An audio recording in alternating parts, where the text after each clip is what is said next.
धारा 370 के हटने के बाद जम्मू कश्मीर के हालात बेहतर तरीके से सुधर गए हैं, जिसमें जम्मू कश्मीर पुलिस का एक अहम रोल रहा है।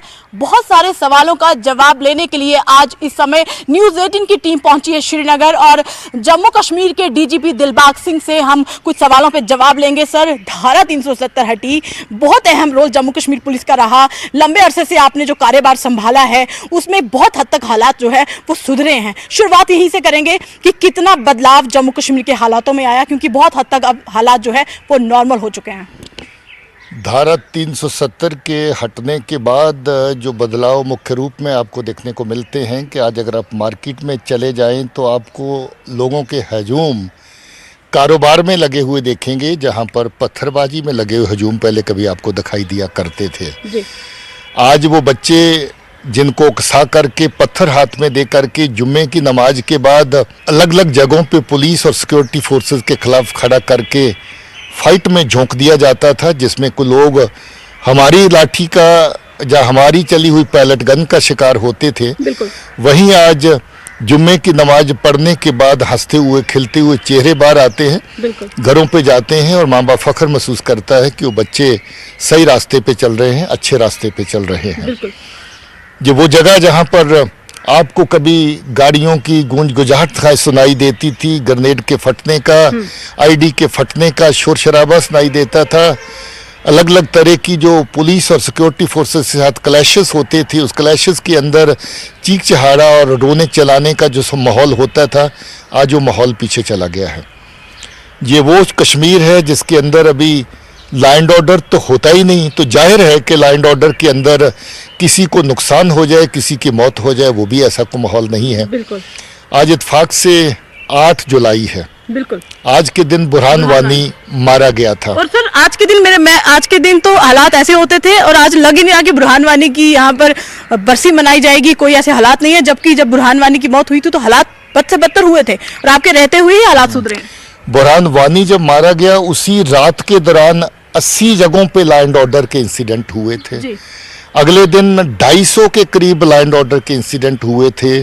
पहले 3 दिन के अंदर 30 से ज़्यादा लोगों की मौतें लॉ एंड ऑर्डर में लोगों के साथ पुलिस और सिक्योरिटी फोर्सेस के टकराव में हुई थी। और उसके बाद जो सिलसिला 5, 6, 7, 8 महीने चला, उसकी तादाद इतनी बड़ी है, 3000 से ज़्यादा लॉ एंड ऑर्डर के इंसिडेंट हुए थे। कुल मिलाकर के 100 के करीब लोगों की जानें गई थी। कुल मिलाकर के 1000 के करीब लोग जख्मी हुए थे।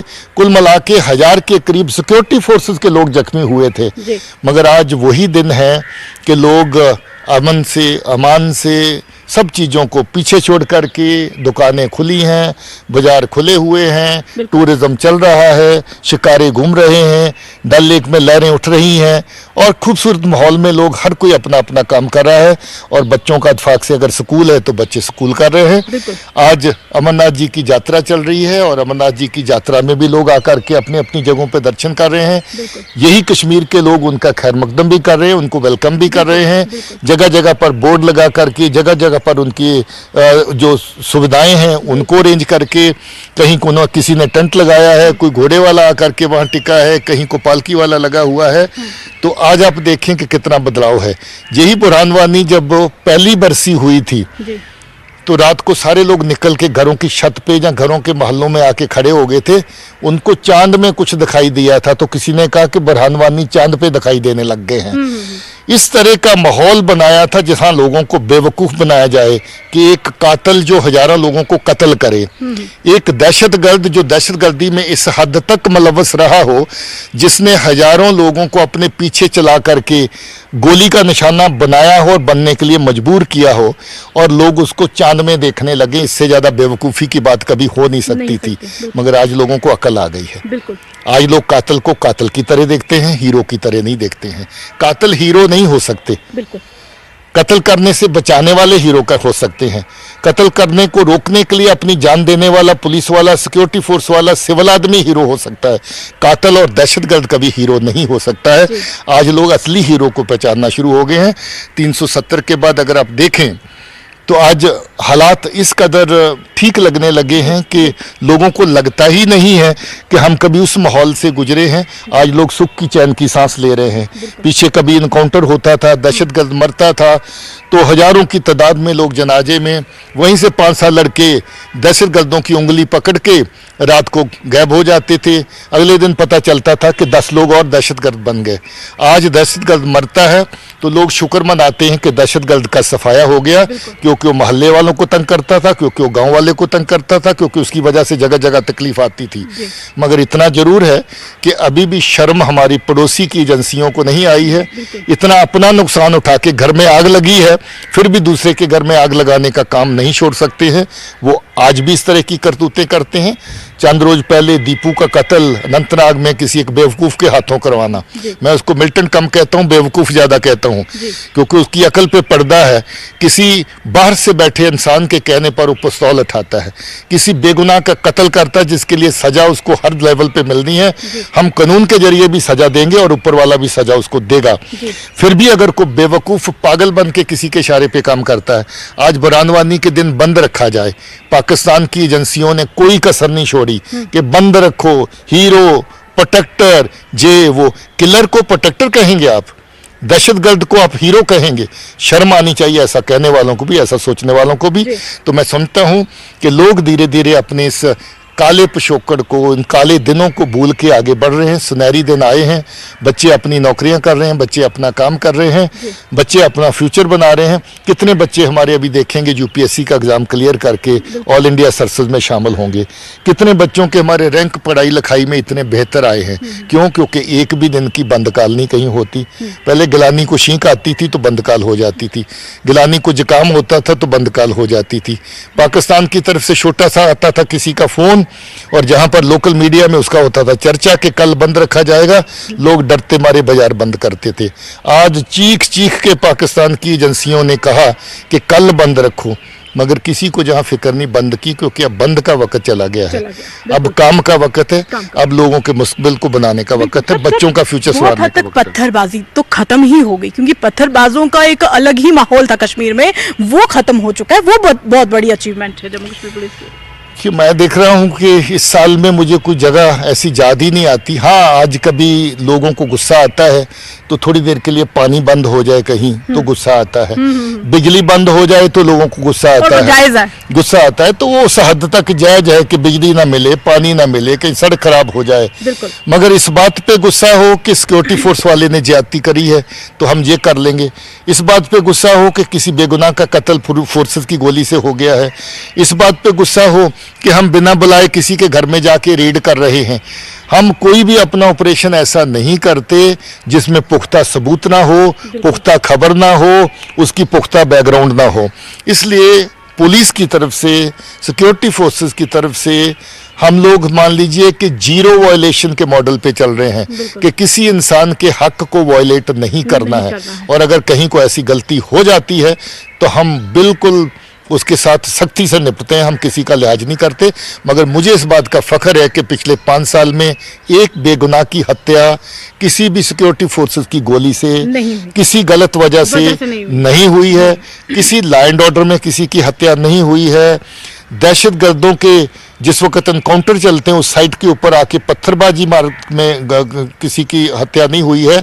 तो ये बहुत बड़ी कामयाबी हमारे लिए भी है और लोगों के लिए भी है कि लोगों ने अब ये पहचाना है कि जो वायलेंस में हिस्सा लेता है उसका नुकसान होता है, जो अमन के साथ चलता है, अमन के साथ चलने के बहुत अच्छे नतीजे, बहुत अच्छे फायदे मिलते हैं। सर, बहुत बड़ी बात है दिलबाग सर कि कश्मीर के हालात बहुत हद तक सुधर गए हैं। यहाँ पर आकर लगता ही नहीं है कि यहाँ पर पहले जैसा माहौल था, पत्थर चलेंगे, रास्ते बंद होंगे, कहीं से भी पथराव आ जाएगा, कहीं से भी गोली आ जाएगी।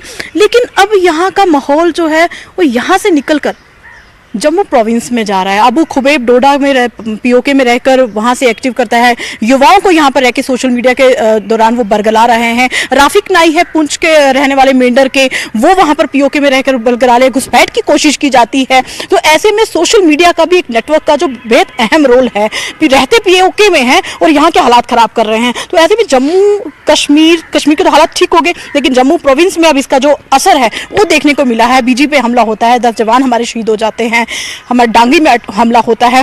तो उस पर जो शिकंजा अब जम्मू कश्मीर ने कसना है, जो मेहनत करनी है, उस पर किस तरह के कार्य आपकी तरफ से चल रहे हैं सर? ये बहुत जरूरी बात है। पहला तो ये है कि अभी हम ये कहें कि कश्मीर में साजिशें बंद होगी, ऐसा नहीं हुआ है, क्योंकि कश्मीर में अभी साजिद जट की बात करें जो पाकिस्तान का रहने वाला वहाँ की एजेंसियों के लिए काम करता है, दहशतगर्दी को बहुत बड़े हद तक फरोग देने में उसका बड़ा हाथ है। जी। सजाद गुल की बात करें जो जहाँ का रहने वाला पाकिस्तान में बैठा है, अर्जुमंद गुलजार की बात करें जो जहाँ का रहने वाला है पाकिस्तान में बैठा है, इकबाल की बात करें, इस तरह के ऐसे करैक्टर हैं हमारे पास जो अभी भी जो गद्दार जहां से भाग करके दहशतगर्दी से पीछा छुड़वा के खुद वहां पहुंचे, मगर अब दहशतगर्दी वहां से जहां पर चलाने का काम कर रहे हैं। कश्मीर की तरफ ऐसे करैक्टर हैं जो इस तरह का काम कर रहे हैं, मगर उनको बहुत हद तक हमने नाकाम कर दिया है।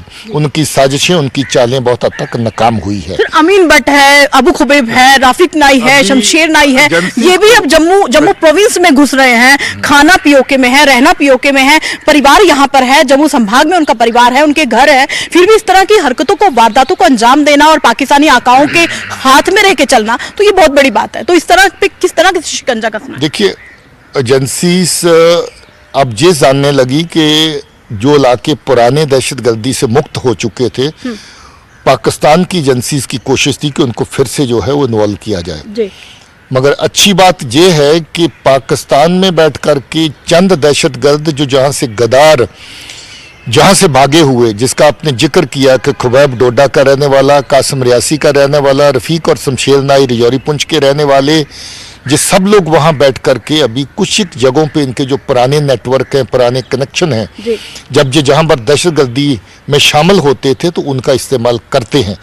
मगर हम इस हद तक उनको नकारा करते चले जा रहे हैं जो जहां पर इनके नेटवर्क है, उनकी प्रॉपर्टीज को सीज करने का सिलसिला, उनके ऊपर पर्चे लगा करके उनको जेलों में बंद करने का सिलसिला, किसी भी तरह की दहशतगर्दी की कार्रवाई जो पाकिस्तान में बैठ करके, चाहे वो कश्मीर का जहां से भागा हुआ आदमी हो, भगौड़ा हो, या फिर कश्मीर की किसी अपनी, पाकिस्तान की किसी अपनी एजेंसी का आदमी हो जो वहां से बैठ के काम करता है, उसको किसी भी सूरत में बख्शा नहीं जाएगा। इस वक्त हम लोग 500 के करीब ऐसे पर्चे लगा चुके हैं जिसमें आर और पार के हैंडलर, दो दहशतगर्दी को हैंडल करने में लोग मुलव्वस हैं, जो दहशतगर्दी को फिर से जिंदा करने और चलाने में लगे हुए हैं। उन 500 पर्चों के अंदर उस हर तरह के आदमी को हम लोगों ने बुक किया है, चाहे वो OGW का नेटवर्क हो, चाहे कोरियर का नेटवर्क हो, चाहे ड्रोन के भेजे जाने वेपन जो है उनको आगे दहशतगर्दों को पहुंचाने का नेटवर्क हो, या फिर इनके इशारे पे कहीं ये स्टिकी बॉम्ब या बाकी को चीज ले जा करके उसको फिट करने का सिलसिला हो। सब तरह की चीजों के ऊपर स्कंजा टाइट किया है और किया जा रहा है। इन्होंने इन्फिल्ट्रेशन की कोशिशें की, मगर अगर आप देखेंगे 27 मिलिटेंट्स का सफाया होना, ज्यादातर मिलिटेंट्स का बॉर्डर पे मारे जाना क्रॉस करते हुए, ये अपने आप इस बात की शहादत है कि हम लोग जो वहां से इस पार आने की ताक में है उनका सफाया कोशिश करेंगे कि सरहद के ऊपर ही हो जाए, और जो अंदर आएगा उसका सफाया अंदर करेंगे। ये बात सच है कि रिजौरी पुंछ में कुछ एक जगह पे हमारे फोर्सेस के जवान अपना काम करते हुए दहशतगर्दों का निशाना बने, अपनी जिम्मेवारियां निभाते हुए दहशतगर्दों का निशाना बने। मगर ऐसा भी नहीं है कि हमारी फोर्सेस सरहद पे या अंदर शांत बैठी हैं, चुप बैठी हैं। इसका जल्द ही हिसाब भी किया जाएगा। लोग लगे हुए हैं और हमारी कोशिश है कि जो लोग उन कार्रवाइयों में शामिल थे उनको जल्द और जल्द निशाना बनाया जाए, खत्म किया जाए। फिर इन साल 2023 के 6 महीने बीते हैं, इन 6 महीनों में कितनी तरक्की मिली है पुलिस को आतंकियों का खात्मा करने के लिए? देखो, जहां आतंकियों का खात्मा करने का बहुत बड़ा कामयाब प्रयास रहा और बहुत कामयाबी उसमें मिली, सबसे बड़ी कामयाबी मैं इस बात को कहता हूं कि हमारे बच्चे अब दहशतगर्दी की तरफ नहीं जा रहे। बिल्कुल। पिछले साल का आंकड़ा देखें, उससे पहले का आंकड़ा देखें, हर साल लगभग 200, 150, 250 रिक्रूटमेंट नए बच्चों की दहशतगर्दी में होती थी। इस साल टोटल 6 बच्चे ऐसे हैं जो अभी घरों से निकल के मिलिटेंट्स की सफ़ों में शामिल हुए हैं, या फिर घर से अभी मिसिंग चल रहे हैं, जिनके ऊपर शक है। इसका मतलब लगभग दहशतगर्दी की सफ़ों में शामिल होने वाले बच्चों की तादाद खत्म हो चुकी है। बहकावे में आकर के, जैसे मैंने कहा, दीपू का कत्ल करने वाला आधा पागल है वो, तो हम उसको पागल नहीं गिनेंगे, दहशतगर्द गिनेंगे और उसके ऊपर वही कार्रवाई करेंगे जो बाकियों के ऊपर कार्रवाई होती है। इस तरह के चंद लोग अभी भी हैं जो सोशल मीडिया, पाकिस्तान की एजेंसी इस्तेमाल करके रेडिकलाइज करती हैं जवानों को, रेडिकलाइज करके इस तरफ चलाती हैं। इस तरह के एलिमेंट अभी समाज में थोड़े बहुत मौजूद हैं जो दहशतगर्दी को सपोर्ट देने का काम करते हैं, मगर ये कार्रवाई हमारी भी अभी रुकी नहीं है, कार्रवाई जारी है और इस कार्रवाई को तब तक जारी रखा जाएगा तब तक आखिरी समर्थक भी इसका सफाया ना हो जाए। सर, कश्मीरी युवाओं को घर वापसी कराई है, बरगलाए हुए युवाओं को आपने वापस लाया है, उनको समझाया है कि उनके लिए सही रास्ता क्या है। जम्मू कश्मीर पुलिस का अहम रोल तो रहा है, लेकिन आगे भी फ्यूचर में जो यंग जनरेशन है वो इस तरफ ना जाए, उसके लिए किस तरह की अवेयरनेस, किस तरह की बातें जो है उनको समझाई जाएंगी आपकी तरफ से? लगभग 111 लोग ऐसे थे जिनको अगर पुलिस या सिक्योरिटी फोर्सेस एंगेज करके, काउंसिल करके अपने घरों में माँ बाप के पास न लाती तो शायद वो दहशतगर्द बन जाते और बनने के बाद चंद दिनों के अंदर मारे भी जाते, क्योंकि आज अभी जो दहशतगर्दी है ये इंडिविजुअल किस्म की दहशतगर्दी है, ये तंजीम बेस्ड दहशतगर्दी नहीं है।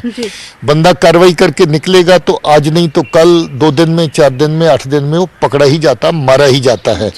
मगर हमें इस बात की खुशी है कि 111 बच्चे ऐसे जिनकी काउंसलिंग हुई, जिनको समझाया गया कि भाई आप गलत रास्ते पे चल रहे हो, जिसको समझाया गया कि भाई आपको गलत रास्ते पे चलाने वाला पाकिस्तान में बैठा है, आप किसके बहकावे में आ रहे हो।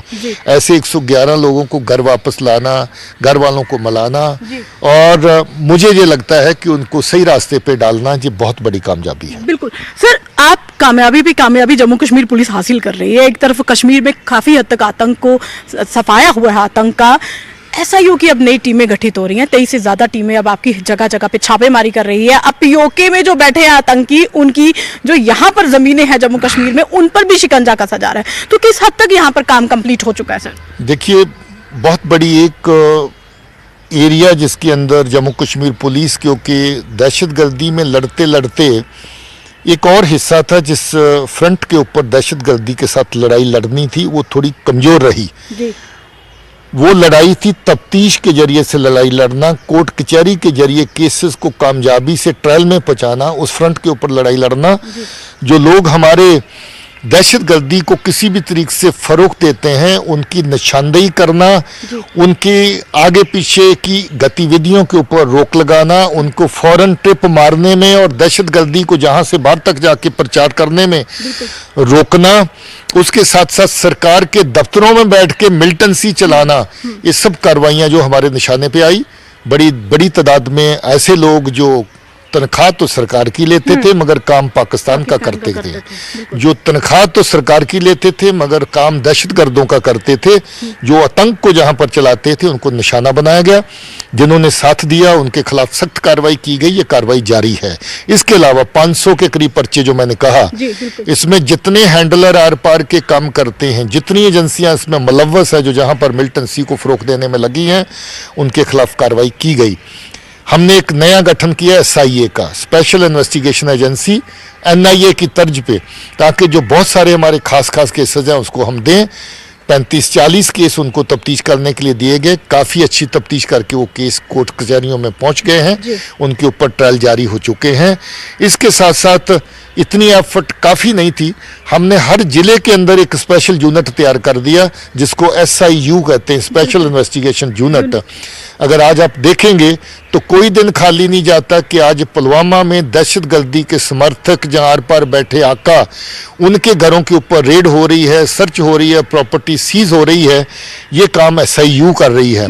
तो मुझे ये बात की खुशी है कि SIU जिस मकसद से हमने बनाई थी, बहुत हद तक SIU भी कामयाब हो रही है। राजौरी, पुंछ, जम्मू का हर जिला, डोडा, जहाँ जहाँ भी आप देखें, जहाँ के हर जिले, इवन के SOG के अंदर, कश्मीर की अगर आप SOG देखेंगे तो SOG के अंदर ही हमारे SIU के 2 यूनिट काम कर रहे हैं। कश्मीर की SOG में, श्रीनगर की SOG में, जम्मू की SOG में 2 यूनिट काम कर रहे हैं।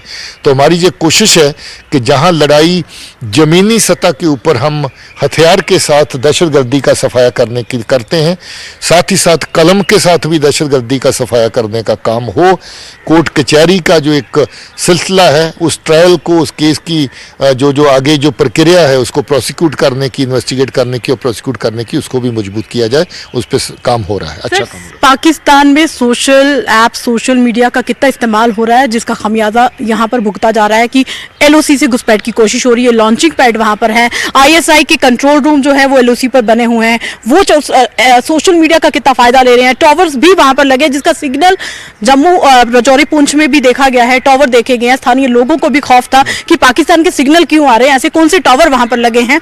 तो इस तरह पर भी बहुत काम करने की जरूरत है, लेकिन सोशल जो एप्स हैं, सोशल मीडिया का इस्तेमाल करके पाकिस्तानी आका यहाँ के युवाओं को बरगला रहे हैं, उनको OGW की संख्या को बढ़ा रहे हैं, उस पर जानना चाहेंगे सर।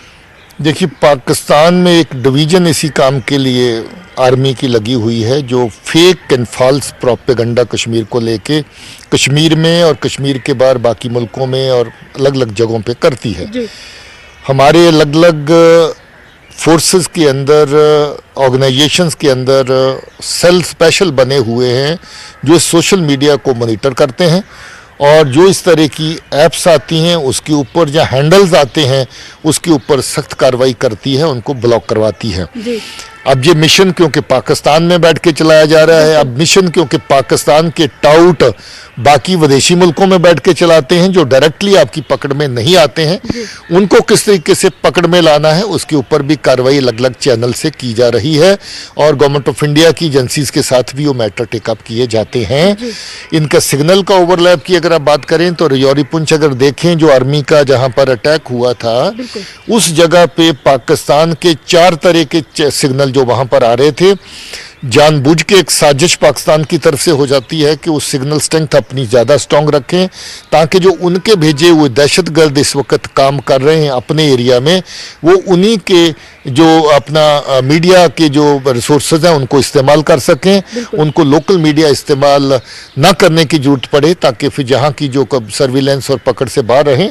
मगर हम लोग अपने तरीके से काम कर रहे हैं, हमें पता है कि ये साजिश का हिस्सा है सिग्नल को ओवरलैप करना, सिग्नल स्ट्रेंथ अपनी ज़्यादा रखना ताकि इन डेप्थ आप पाकिस्तान की कम्युनिकेशन के जरिए से अपने दहशतगर्दों के साथ कम्युनिकेट कर सको। उसके लिए अलग टेक्निकल एजेंसीज हैं जो अपनी जगह पे काम करती हैं और मुझे उम्मीद है कि वो एजेंसीज भी सीरियसली अपने काम को लेंगी। सर, आतंकी घटनाओं को अंजाम देने के लिए पहले ड्रोन आता है, ड्रोन से हथियार आते हैं, ड्रग्स आता है, पैसा आता है, स्थानीय लोगों के घर तक पहुंचता है। नजीर अहमद और उसके भाई तक इस तरह की चीजें पहुंची और बड़े बड़े हाइडआउट राजौरी पुंछ में देखे गए हैं। तो ऐसे में पहले ड्रोन का आना, फिर हथियारों का आना, फिर ड्रग्स का आना, फिर पैसों का आना, फिर लोकल सपोर्ट के बाद आतंकी घटनाओं को अंजाम देना, ये कितना का चिंता का विषय है।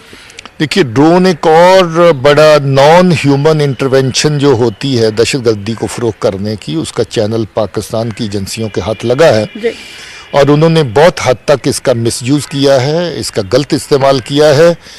अभी तक काफ़ी बड़ी तादाद में ऐसे इंसिडेंट हुए जिसमें ड्रोन का इस्तेमाल करते हुए weapon, readymade IDs, magnetic bomb और कैश, यहाँ तक के जो कोरियर एक जगह से दूसरी जगह उठा के उसको पहुँचाएगा उसका इनाम भी साथ में, और उसके अलावा ड्रग्स जो सबसे खतरनाक नया हथियार पाकिस्तान की एजेंसियों के हाथ में आया है। मैं बार बार कहता हूं कि जब पंजाब में मिलिटेंसी ख़त्म हुई थी तो पाकिस्तान ने एक तोहफा दिया था पंजाब को, वो तोहफा था ड्रग्स का। जम्मू कश्मीर में मिलिटेंसी ख़त्म हो रही है और अब नया तोहफा पाकिस्तान जम्मू कश्मीर में दे रहा है ताकि जहाँ की यूथ अगर पाकिस्तान के बहकावे पे बंदूक उठा करके दहशतगर्दी नहीं करती, लोगों की जान का खिलवाड़ नहीं करती, कत्ल का खेल नहीं खेलती, तो उनको इस हद तक नकारा कर दो कि अपनी परिवार की अपनी जिम्मेवारियां निभाने से भी वो कासिर हो जाएं। ये साजिश बहुत बड़ी साजिश है, लोगों को समझने की ज़रूरत है। आज जो लोग चंद पैसों के लिए लानत कमा रहे हैं, चंद पैसों के लिए अपने आप को ड्रग्स की तस्करी में झोंक रहे हैं और जहां से उठा करके पंजाब में और बाकी जगहों पे सामान भेज रहे हैं, हालांकि हमने उन पे ऊपर शिकंजा काफ़ी टाइट किया है, 2000 से ज़्यादा पर्चे, 4000 से ज़्यादा गिरफ्तारियां, ऐसे लोगों को हम छोड़ेंगे नहीं। और जहां नार्को टेरर एंगल है, 16 के करीब ऐसे केस जहां नारकोटिक्स की स्मगलिंग इसलिए होती है कि उसका पैसा दहशतगर्दी में डाला जा सके, उस तरह के नेटवर्क भी हमने आइडेंटिफाई किए हैं। कुल मिला के 69 इस तरह के नेटवर्क जो नार्को टेरर के और नार्को ट्रेड के हैं, उनको ध्वस्त किया गया है। ये कार्रवाई भी आगे जारी रहेगी और मुझे लगता है कि ड्रोन की चैलेंज को काउंटर करने के लिए हमने कुछ कदम उठाए हैं, उसमें कामयाबी मिली है और जो लोग इसमें शामिल थे उनकी निशानदेही करके उनके खिलाफ कानूनी कार्रवाई की गई है। आने वाले टाइम में इस कार्रवाई में हमें और कामयाबी मिलेगी। तो नए हमलों में नई टेक्निक का इस्तेमाल किया जा रहा है। परफ्यूम आईडी दूसरी बार बारामूला बटमालू में भी मिलती है, उसको गिरफ्तार भी किया जाता है। इससे पहले जम्मू में परफ्यूम आईडी का इस्तेमाल आपने देखा, तो ये हो जाता तो कितना भयानक होता, लेकिन जम्मू कश्मीर ने शिकंजा तो कसा। लेकिन आने वाले समय में नई टेक्निक का इस्तेमाल आतंकी घटनाओं में हो रहा है, ऐसा ये कह सकते हैं। परफ्यूम आईडीज का इस्तेमाल करने की साजिश उनकी जो है वो अभी तक नाकाम रही है, मुझे इस बात की खुशी है। परफ्यूम आईडी रजौरी पुंछ में मिली, परफ्यूम आईडी जम्मू में मिली, परफ्यूम आईडी अभी कश्मीर में मिली। इनकी कोशिश है कि जहां किसी इंडिविजुअल को टारगेट करना है, ऐसी जगह पे रखो कि यूं ही वो बोतल को उठाए और उसको लगे कि भाई मैं कोई एक नॉर्मल चीज उठा रहा हूं और उसको इस्तेमाल करे और वो ब्लास्ट हो जाए। ये पब्लिक के अंदर एक फियर साइकोसिस क्रिएट करने की एक नई साजिश है।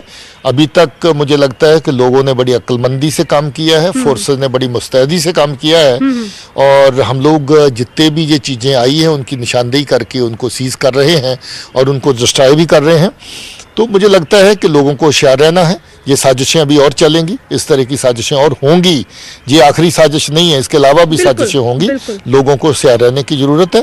सिक्योरिटी फोर्सेस अपना काम करती रहेंगी। सर, आपने कहा कि आतंकी घटनाएं होने के बाद जो सोर्सेस मिलते हैं, जो सोर्स हमें बताता है कि कहाँ कौन आतंकी छुपा है, उनको भी अब वो टारगेट कर रहे हैं, तो वो भी एक चिंता का विषय है। सर, अगर वो सोर्स ही टारगेट होगा, बड़ी चिंता का विषय इसलिए नहीं है कि हम बहुत हद तक सीक्रेसी मेंटेन करते हैं। कहीं अगर कोई टारगेट होता भी है तो शक व शुबा में कभी को ऐसी हो जाती है बात जहां ऑपरेशन में बंदा एक्सपोज हो जाता है और बाद में निशाना बनता है। मगर बहुत हद तक फोर्सेस बहुत ही एहतियात बरतती हैं लोगों को बड़े अच्छे तरीके से, क्योंकि जो आदमी आपकी मदद करने के लिए खुद रिस्क लेके निकला है, आपकी वजह से वो रिस्क में डले, ये अच्छी बात नहीं है। इस तरह के वाक़ात कोई खास नहीं हुए, लंबे अरसे से ऐसा कोई वाक़ा नहीं हुआ है, मगर बीच बीच में कभी कभी वाक़े ऐसे हुए हैं। हमारी कोशिश है कि उसमें सोफिस्टिकेशन का इस्तेमाल किया जाए और ज़्यादा एहतियात का इस्तेमाल। तो आखिरी सवाल, टेरर फंडिंग मामले में बहुत सारे केसेस सामने आए, लेकिन मदरसा को भी अब शिकंजा कसा जा रहा है। कल जो 2 मदरसे जो है वो किश्तवाड़ में अगर बात करें, वहाँ पे उस पर शिकंजा कसा गया है। तो मदरसों में भी इस तरह की हरकतों का होना और कौन कौन लोग यहाँ पर शामिल है, स्थानीय लोगों के होने का एक बहुत अहम रोल रहता है इन सब घटनाओं में। रजौरी पुंछ में एक बहुत ही अलग तरह का माहौल था और एक मदरसा ऐसा चलता था जिसके बारे में लोगों की राय हमेशा बड़ी पॉजिटिव रही, मगर वो एक चैनल बना, क्योंकि ऐसे चैनल में पैसे को ट्रांसफ़र करना, उसको छुपाना आसान रहता है और कभी कभी मदरसे को चलाने वाले लोग भी लालच का शिकार होते हैं।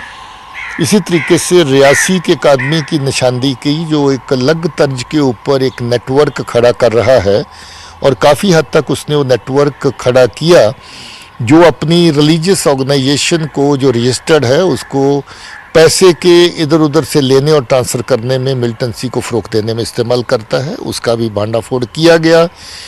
इस तरह के कुछ इंस्टीट्यूशंस, चाहे वो एनजीओ के दौरे में थी, चाहे वो ट्रस्ट के दायरे में थी, चाहे वो मदरसा के दायरे में थी, एजुकेशनल इंस्टीट्यूशन के दायरे में थी, उसकी निशानदेही पुलिस और हमारी जॉइंट एजेंसीज ने जहाँ भी की है, हम उनके खिलाफ कार्रवाई कर रहे हैं।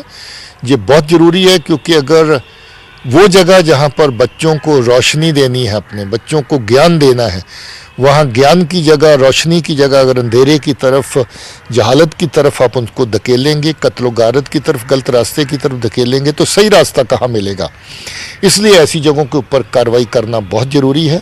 हम लोग जहाँ जहाँ निशानदेही करते हैं कार्रवाई कर रहे हैं और किसी भी तरह की ऑर्गेनाइजेशन, चाहे वो ट्रेड की ऑर्गेनाइजेशन हो, का नाम दे करके जिसको आप चलाते हैं और उसके अंदर बददयानत करते हैं और इस जिस तरह की करतूतें करते हैं उसके ऊपर हर तरह की सख्ती बरती जाए। चूंकि अब बात यहाँ खत्म होने वाली थी और यात्रा पे बात आ गई कि आपने कहा कि यात्रा को अंजाम देने वालों के लिए जम्मू कश्मीर पुलिस के साथ साथ यहाँ के जो मुस्लिम समुदाय के लोग हैं उनका बेहद अहम रोल है सर। बिल्कुल अहम रोल है। मैंने कहा कि पालकी चलाने वाला, लोगों को कंधे पे बैठा के यात्री करवाने वाला, जहाँ का हमारा कश्मीरी मुसलमान है, बिल्कुल पोनी पे बिठा करके एक जगह से होली केव तक ले जाने वाला कश्मीरी मुसलमान है, हर एक बेस कैंप के ऊपर दुकानें लगा के जरूरत का सामान देने वाला, टेंट लगा के बिस्तर और रजाई देने वाला, गर्म पानी देने वाला हमारा कश्मीरी मुसलमान है। तो मैं जो समझता हूँ कि यात्रा अपने आप में एक जहाँ के भाईचारे का सबूत है और ये सबूत रही है और ये सबूत रहेगी। और किसी भी तरीके से लोग जो फितना पैदा करना चाहते हैं आपसी भाईचारे में वो कामयाब नहीं होंगे। बिल्कुल सर, बहुत अहम जानकारी देने के लिए आपका बेहद बेहद शुक्रिया। जम्मू कश्मीर के डीजीपी दिलबाग सिंह इस समय हमारे साथ मौजूद थे और श्रीनगर में उन्होंने श्रीनगर के हालातों पे खास बातचीत न्यूज़ 18 टीम के साथ की है। बेहद जानकारी हमें मिली है। कश्मीर में कुछ हद तक हालात सुधर गए हैं। अब बात जम्मू संभाग की है, लेकिन जम्मू संभाग में भी अगर कोई इस तरह के पाकिस्तानी आका कुछ बरगला के युवाओं को कुछ गलत कराना चाहते हैं, कुछ आतंकी घटनाओं को अंजाम देना चाहते हैं, तो उन पर भी शिकंजा जल्दी ही कसा जाएगा। बचेगा कोई भी नहीं। खामियाजा हर उस शख्स का जो जम्मू कश्मीर के आएगा। ये कहा जम्मू कश्मीर के डीजीपी दिलबाग सिंह का। सदियों से जिस